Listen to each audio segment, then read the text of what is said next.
All right, we are quickly going to run through the first thing we did in the first class for advanced GIS. Some of you have seen this before, some of you haven't. We are going to open up QGIS, download and install if you haven't, and we will open up and then hit the new project screen and we'll see something that looks like this. QGIS has this browser, layers, it's got features over here, it's got modes and other things that we don't deal with very much in this class, but we will.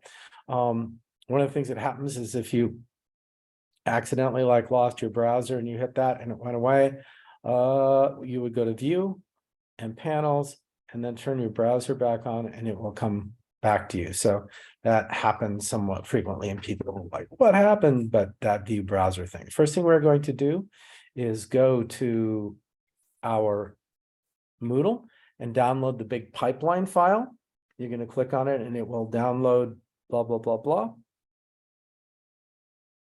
And I'm going to cancel it because I already have it downloaded. And go to my downloads.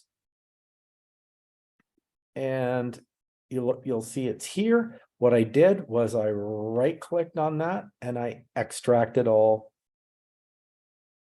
Okay. And that created a PPP. I will do that again. I'll extract all.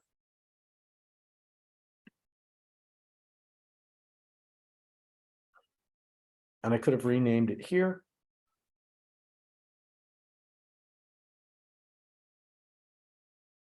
And it shows this, but I notice it puts a second one in here. So I go into that second folder. I do a Control A and a Control X, Command A and Command X on a Mac. And then I go back to my previous and I do a Control V to paste everything into this shorter space. Then I go back to my downloads and I right-clicked on that and I renamed it Mariner East Pipeline, just so I know what it is later on. And I don't want these incredibly long file structures and directory structures in front of the name if I ever have to type them in. So now I will go back here, go to layer to QGIS. We are going to add a layer and a vector layer. Vectors are points, polygons, lines, meshes, things that you can do with points and can create with points and collecting them. So we are going to go all the way down to PA. I want the center line.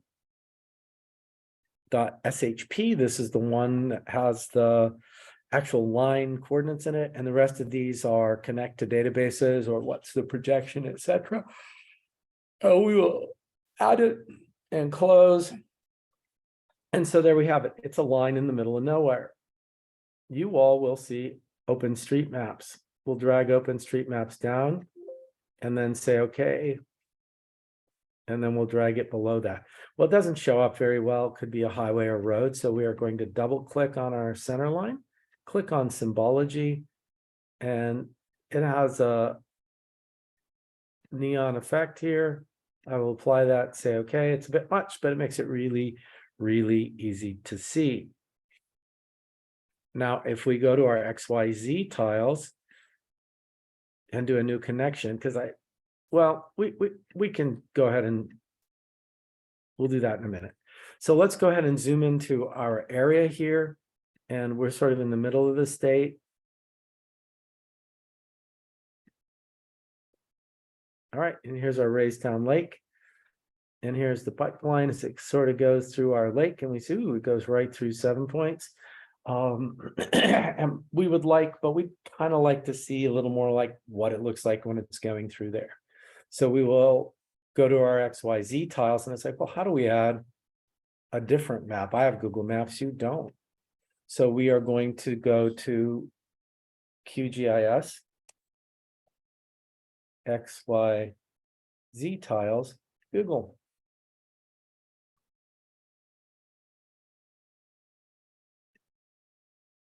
And we'll try this first one. And does it have the link for us?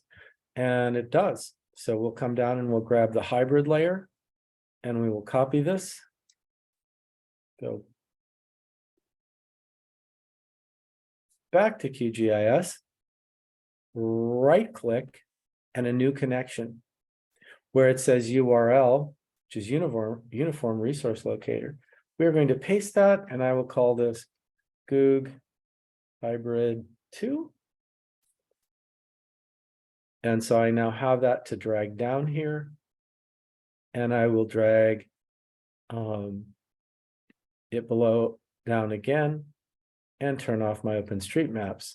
And this is kind of a cool thumb. Here it shows us little spots. I like the hybrid. Oh, because it helps add things to the map if we didn't want those things on there. But for our first map, this isn't bad. And now we will go to layer, add a layer. We'll add another vector layer. And we will add the Brumbaugh Acres, which is a property that Juniata owns. And we do habitat restoration and management on it. All right, it's this little blippity blop here. And so we will zoom into that. I'm going to double click on it so I remember where it is, but I'm going to change it to this blue outline here, which is okay. So now we can see what's in the middle. We'll zoom on in and we'll turn off our pipeline. Wow. So pipelines, as you can see, are areas that they keep weeded, mowed, and herbicided. So they have access to the pipelines. They're fairly moonscape-ish and create some problems, but that's where our what our pipeline looks like. We're going to turn it back on and zoom back a couple times, and then find a zoom in that just captures Brumbaugh Acres and our 7 points. Okay, now go save it and say My Mariner project, Pelkey. And we are going to go to project, new print layout. We'll call this Mariner Pelkey. And okay.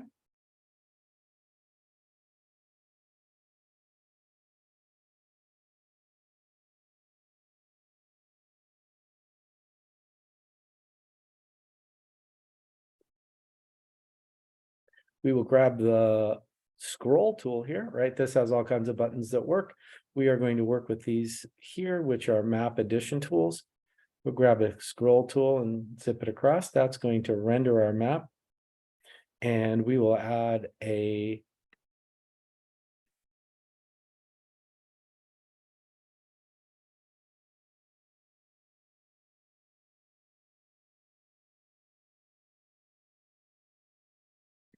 legend and a scale bar.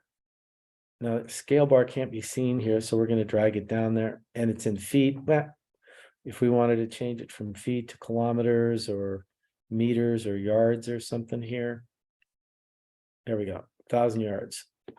So we pretty much know that. We can add a north arrow, other chart furniture, which I like. We want to change we want to get rid of a few of the things, the OpenStreetMaps and the Google. So we click on the legend so that it's active. We click on the item we want to get rid of, and we click a minus. All right, and that gives us something that's just a little cleaner. We're going to come up to title here, and we will call this Mariner. Well, let's just call it legend.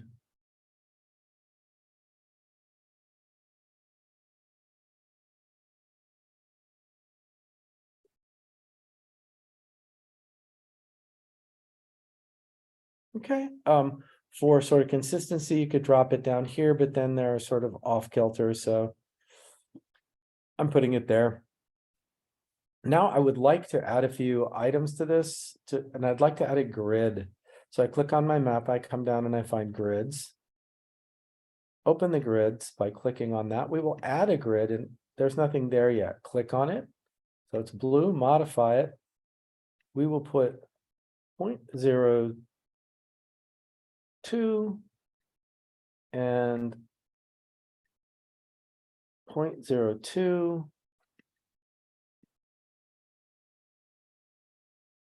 It doesn't give us anything. So what we are going to do is change the CRS to WGS84. And now it's going to add lines nicely for us. And I think 0.2 is too smallish. So let's go to 0.01 and 0.01. And that gives us some nice lines there. We could change that. I would like those lines to be blue.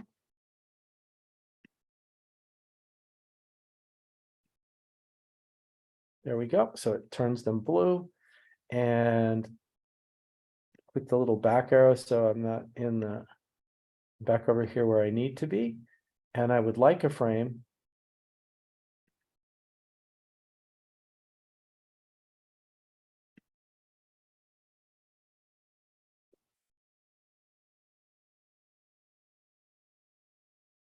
And let's try zebra, which is fairly distinct, probably more than we need. And then we will go down and click draw coordinates because I'd like to know where we are. Notice that we have a bunch of zeros on the end of this, which means we have too much precision, and we will change that from 3 to 2. And the font's a little small. All right, so I'm going to go to 13. I think that's big enough to read.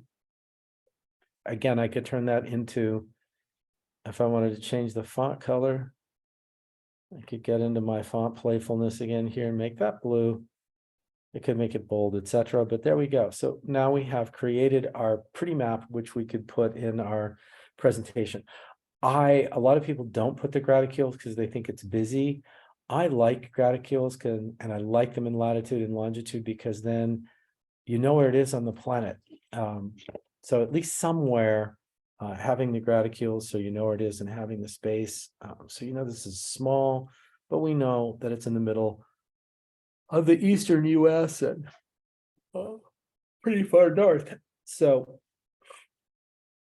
all right, so that's helpful. We would like to go to our layout now and export as an image, and Mariner Pelkey is fine. If it comes up as ping, please search JPEG and use JPEG's 300 DPI is fine. If we made that 600, this would make it really big. Generating a world file is kind of cool. What that means is you can pull this back in as a GIS and it will slap that in. So if somebody wanted to put it in context, they could. So that's kind of cool. And we will click save. It's going to take a minute. And then it's done. Go to my downloads.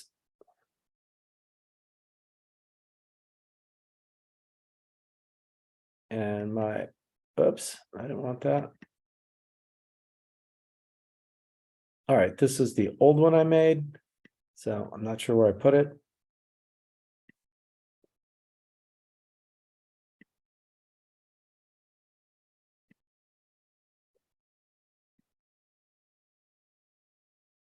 Wasn't paying attention. Oh, I put it in flat in the Pelkey area. So I wanted it in downloads in Mariner East pipeline, and I'll call it Mariner Pelkey. So it's not Mariner 1. Generate my world file and save.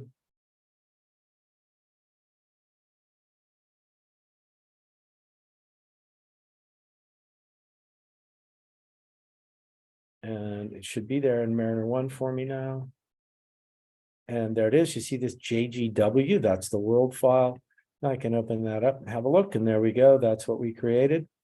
And voila, it's our first nifty, fun map using vectors and rasters. I did say you could plop that in if you put a world file on it. So we will go to layer, add layer. This is a raster layer. It's a picture. We will zoom to that.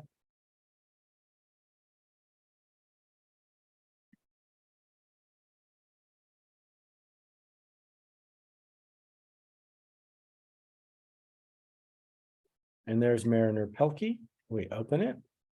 and add and close. And to right click and zoom to the layer. And there it is. You see, there's our map laid right on top of our project. And so it's nice to do that. It's a nice thing to do when you distribute maps, is to distribute them with the JGW, with the world file, so somebody can pull them in and see where they are in the rest of the world. And so sort of from more of a planning